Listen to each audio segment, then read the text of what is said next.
So che c'è stata una sensibilizzazione da parte di sindacati, consiglieri comunali, anche verso la prefettura. Lei ci può magari aggiornare relativamente ai tempi, se l'ANAS ha intenzione di farlo, perché molti dicono che l'ANAS addirittura non ha intenzione di farlo, questo viadotto Petrusa. Allora, devo fare necessariamente una doverosissima premessa e non è una difesa d'ufficio della prefettura. Anche su stimolo vostro, no, degli organi di informazione che poi riportano ciò che stimolo proviene dalle persone, ed è un ruolo fondamentale il vostro.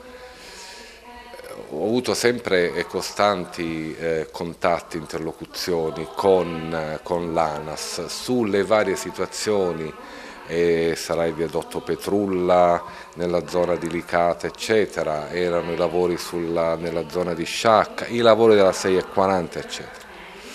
Nell'ambito dei lavori della 640, quelli che sono stati inaugurati non molto tempo fa, uno dei problemi sotto un profilo strettamente della sicurezza era questo viadotto Petrusa.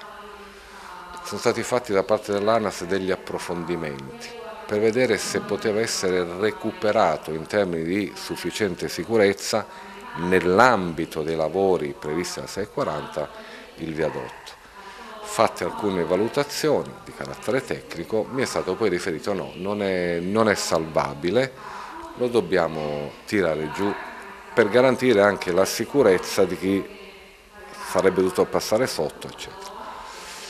Il viadotto Petrusa non rientra nell'ambito in senso stretto per quello che mi è stato riferito dei lavori della 640. Ciò non toglie, io ho avuto delle interlocuzioni ulteriori anche precedenti alla manifestazione che si è tenuta un sabato mattina, se non ricordo, in cui l'ANAS mi ha chiesto o mi ha riferito un momento di come dire, ricognizione, di poter vedere tempi, risorse e quant'altro per poter vedere di venire incontro a legittime aspettative, legittimi diritti e bisogni di mobilità e dare una risposta. Siamo rimasti in intesa che loro, non appena avessero avuto un po' il quadro della situazione, avrebbero riferito a me, ma immagino come le amministrazioni comunali che sono direttamente interessate, soprattutto Favara, ma anche Agrigento evidentemente. Aspettiamo questa risposta, ma approfitto della sua domanda per risollecitare l'ANAS su questo specifico aspetto.